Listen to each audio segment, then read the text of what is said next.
I wanted to go back to this where you were doing that thing, exercise.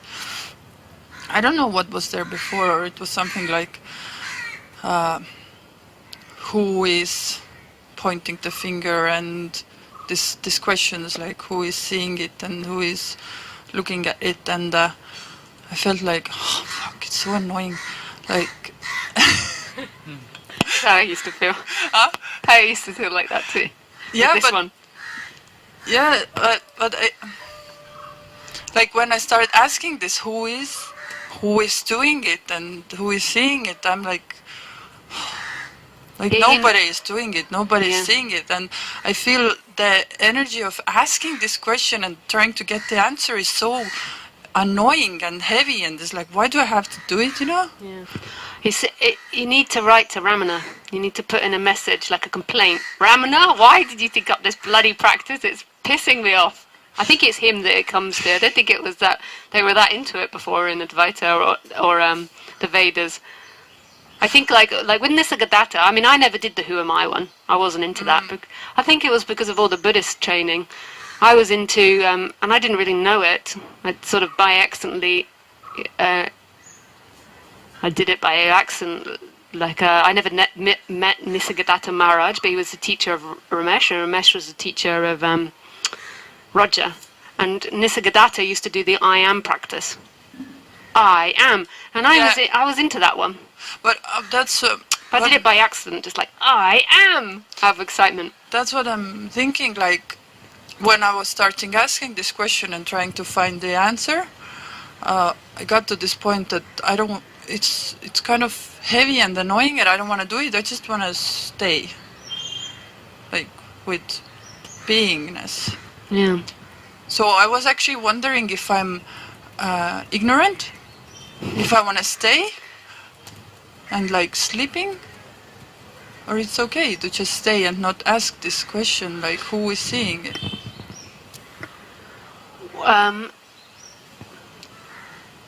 So what does your body feel? So we're now going to come down to the body. We're going back to the human world. So what does your body feel? So when I just think of like this question, and like who is what is the question? Oh, yeah. I get like that too with people. What is the question? They'll go for 10 minutes and then they look at you like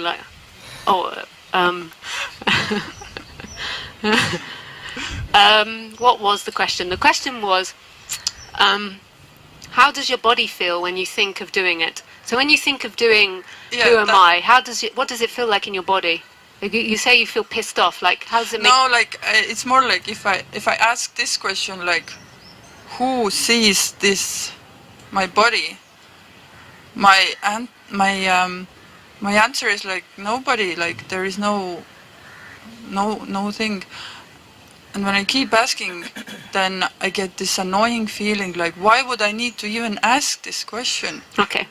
Like, because I get the answer that there is nothing, and that's it. Okay. And, okay, this is good. So tell me, when you feel this annoyance, where do you feel that in the body? it's like a brain thinking, like, why do you think? So the annoyance is felt here, or is it felt all over the body, or can you pinpoint it?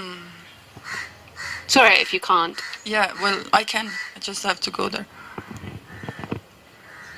It's all over. It's just in general like this kind of heaviness of a thought. Right. Okay. And do you feel this in other areas of your life when you think that you have to do a task? Like when I just like to do it, then I don't. But when I have to do it and I don't want to do it, then yes. Right. So what do you think the logical answer is? Logical? Yeah.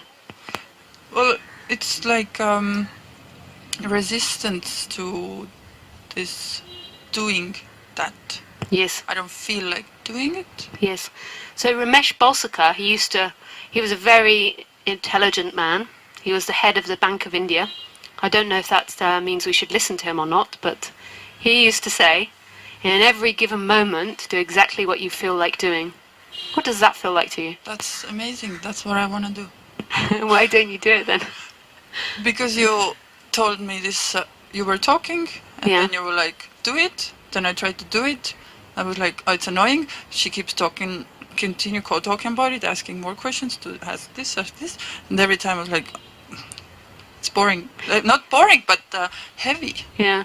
Can you imagine, like when you were like 6, 7 years old and you went to school and that dynamic began? No, I don't remember, but yeah, it's like you have to do things that you don't want to do. Can you remember like so as a child you had this like life and this vibrance and you were playing Yeah, and you followed your no flow. worries. Yeah. But also as a child when you felt like crying you just sat there and cried. I can remember when I first went to school, I cried. I did not like school. I made it very known to everyone.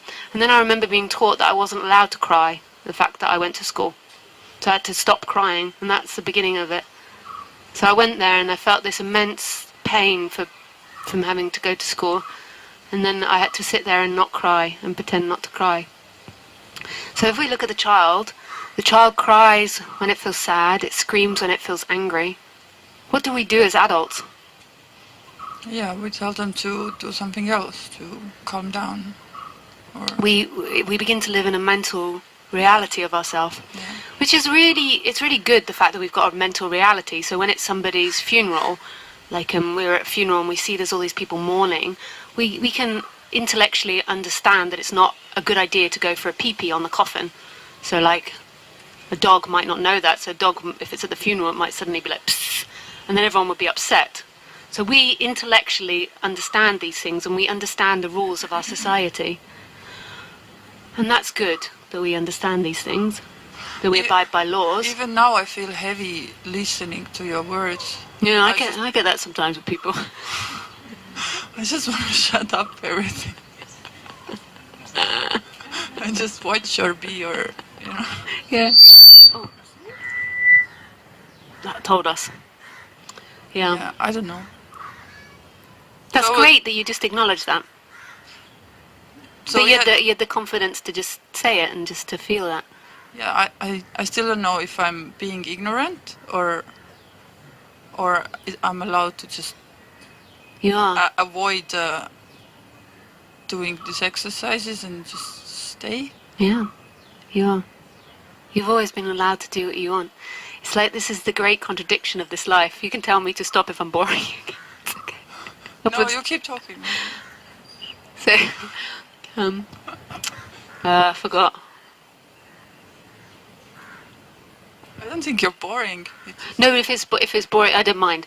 It's okay because I mean, some people find it boring, some people don't. You know, some people are sleeping, some people are awake. You're allowed to do exactly what you feel like doing. But this is the great thing about being human: is that we don't have free will, but we feel like we have free will, and that's what makes us feel free.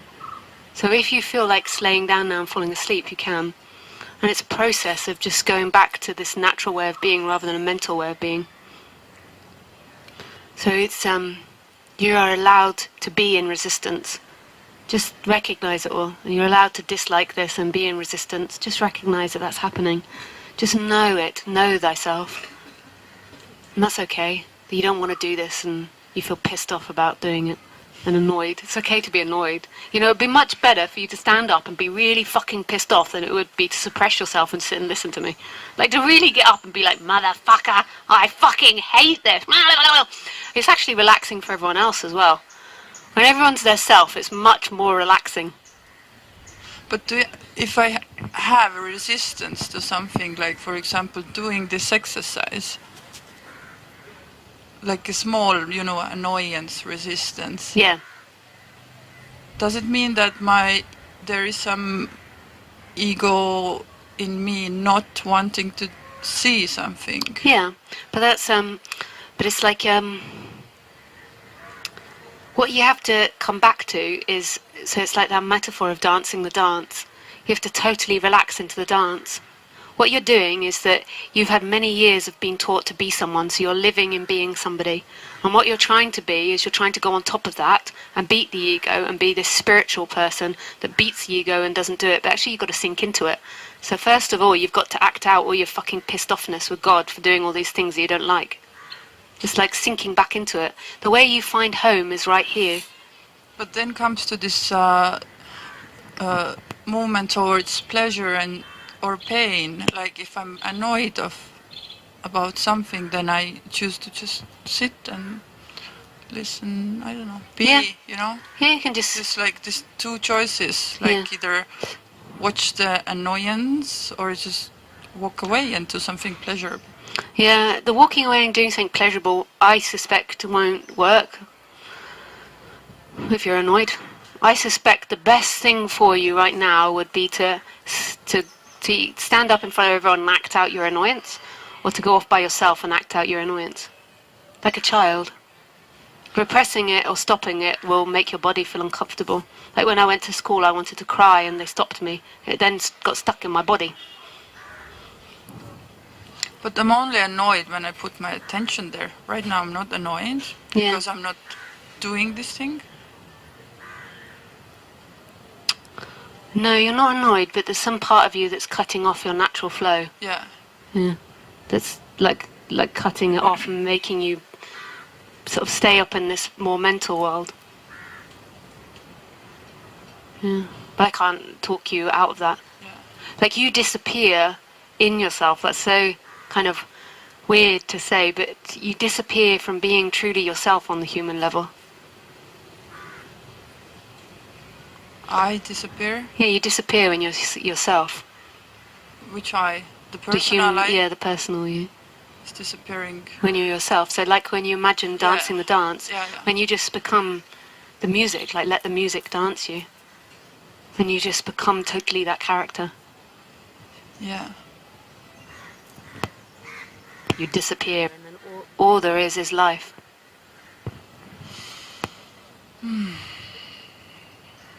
Yeah, dig. That's why I have to act like a banana, because I am a banana. But you know, I'd rather act like somebody sensible that's reading the news, but I'm a banana. I'm 98% banana, 1% dog, 1% human.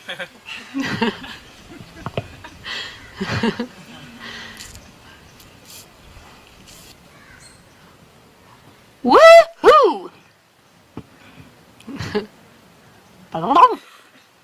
You can feel it in your body, like when I'm talking to you. There's like a restless energy, like you want to be driving on the back of a motorbike. What is this energy? My energy? Yeah, I can feel it, like, because we all feel each other.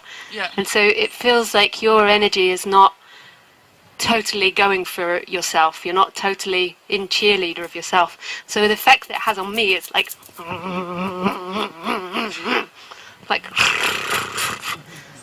it makes my body like hyperactive. I might be a horse then. Might be because I'm on these cushions.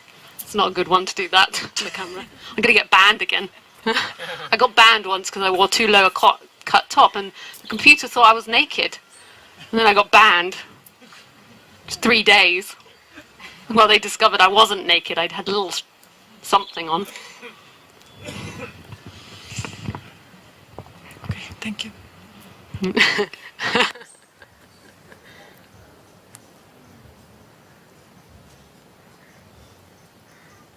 You can feel it when you're with people. Like, we're always picking up each other's energy. Like, you become a different person, the different people you interact with. And we have people that we interact with and we get on with better, and people that we're more or less attracted to. But you can always pick up people's energies, and people's energies are always changing. I remember with Tony Parsons. I don't know if any of you have heard of Tony Parsons before. I remember one time somebody was asking him. Sorry. I like language, and I love the way we describe things, like my nose is running. Like, where's it off to? It's running.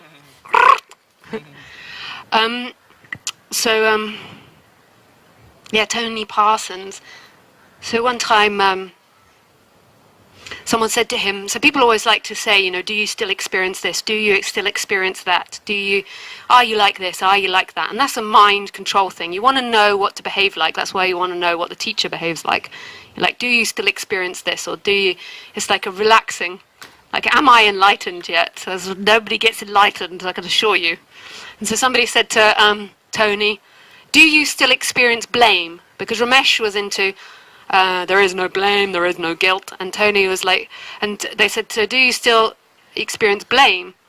And Tony's answer was like, whose blame? And they were like, well, you know, does your body still go like, and he just wouldn't answer it, like, whose blame? Whose blame? Like, and so I think he said this, but it might not be. I always apologize for quoting people because I can't remember if I made it up or dreamt it or it was what they said.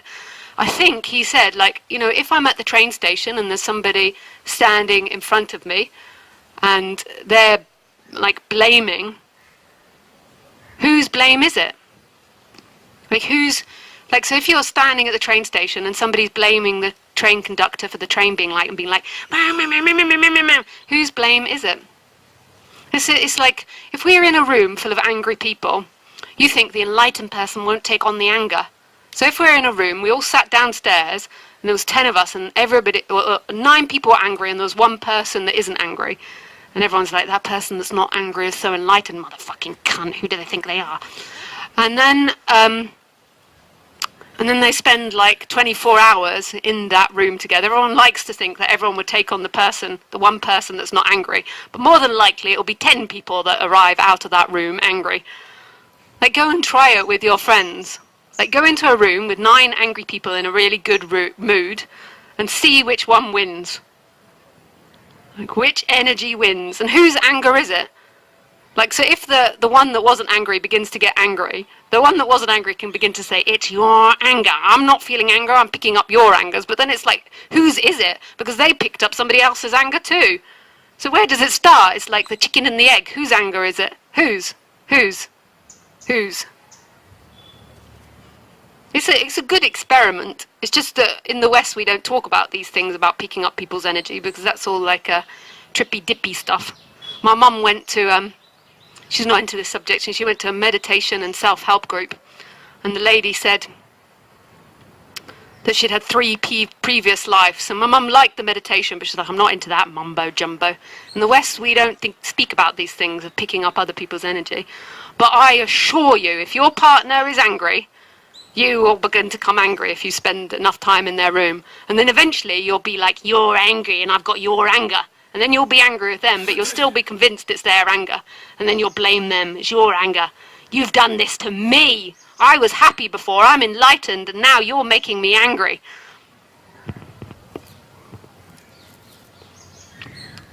Which is what always happens with me. If you ever see me in any other mood, it's always everybody else's fault. Never mine. I'm stable. And then other people make me unstable. Not the hormones. Other people. Too close to me, their energy. And then I start malfunctioning, having sex with all the young men. And then I say, their energy made me do it. When the tribunal comes and everyone's like, well, we're going to sue her for lots of money, she slept with all the young men. And then I say, it was their energy that made me do it. All that sexual energy they were looking, I couldn't help it. I just started riding the cushions.